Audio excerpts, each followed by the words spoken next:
मरकजी हुकूमत ने पॉपुलर फ्रंट ऑफ इंडिया पर पाबंदी आयद की है, इस सिलसिले में आपका क्या कहना है? अस्सलाम वालेकुम, नमस्कार।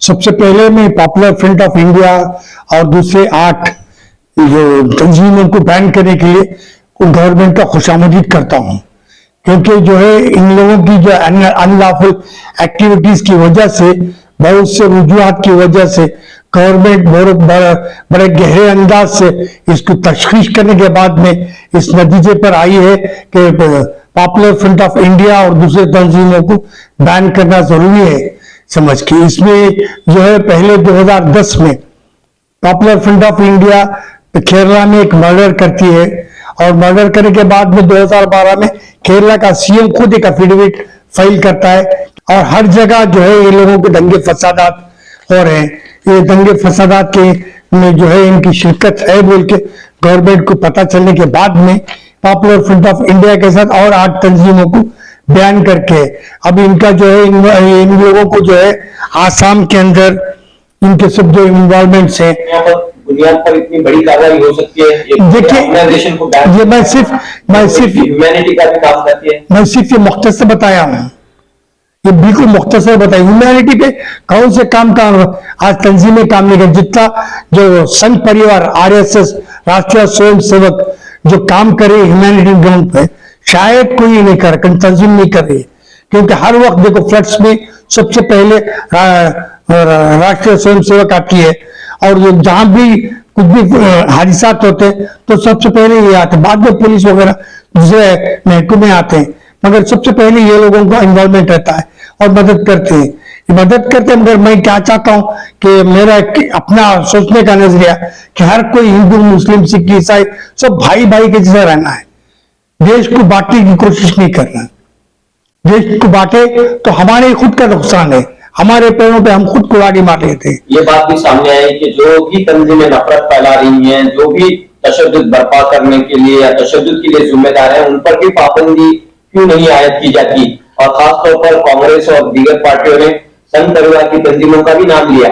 संघ परिवार के जो डिसिप्लिन जो है, वो डिसिप्लिन की वजह से जो है वो लोग तखिया कर रहे हैं और खिदमत अंजाम दे रहे हैं।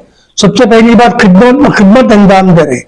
इनकी जो पैट्रियाटिक पार्टी है और कौम के वास्ते में, कौम के लिए जो है मर मिटने के लिए तैयार है, कौम के लिए और देश के लिए जो भी करना है वो करने के लिए खुलकर तैयार है। कितने हमारे संघ परिवार के लीडर जो है अपने आप को जो है देश के लिए हवाले किए, देश के कामों काज के लिए शादी नहीं किए हैं, अपने देश के वास्ते में सब मरने के लिए तैयार है। लेकिन कई कम्युनल क्लैशेस में वो भी शामिल है, ये उनके खिलाफ क्यों कार्रवाई नहीं की जाती है? बार बार जो है कांग्रेस और दीगर पार्टियां कम्युनल क्लैश में आरएसएस हाई में बोल के ये बेबुनियाद बात है। कांग्रेस वालों के, जेडीएस वाले, दूसरे जो पॉलिटिकल पार्टी है उनकी अफवाह है। देखिए, मैं आपको कम्युनल कौन है बोल के आपको समझाता हूँ। कांग्रेस के अंदर जो है इंदिरा गांधी इसमें इसके गोल्डन टेम्पल के अंदर जो है भिंगल वाले को बढ़ावा दी, मोहतरमा कांग्रेस इंदिरा गांधी जी भिंगल वाले को बढ़ावा देने के बाद अंजाम क्या हुआ? खुद की जिंदगी से हाथ धोना पड़ा।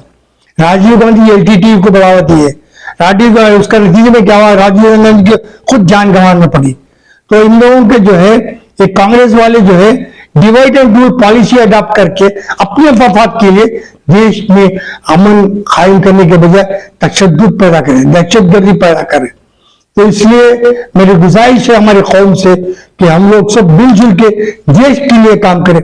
उस सब की हदीस भी है, देश के लिए मरने वाला जो है शहीद कहलाएगा। और एक मुस्लिम ऑर्गेनाइजेशन को बैन करने की आप तारीफ कर रहे हैं, आप सपोर्ट कर रहे हैं? बिल्कुल, गवर्नमेंट जो भी नतीजा ले रही है सोच समझ के ले रही है। मैं यहाँ सिर्फ पीएफ के लिए कहूँ, इसके साथ और 8 जो उसी की तंजीमें हैं, उसी सबको मिला के सब तंजीमें हैं। जी, मैं इसको तहे दिल से खुशामदीद करता हूँ, क्योंकि देश की बेहबूदी के लिए। और देखो हमारे दूसरे कम्युनिटीज में जो ऑर्गेनाइजेशन है उनके खिलाफ जो इल्जाम है तो उनके खिलाफ अभी देखिए ये शुरुआत है, आगे पिक्चर भी बाकी है, आगे देखिए होता है क्या।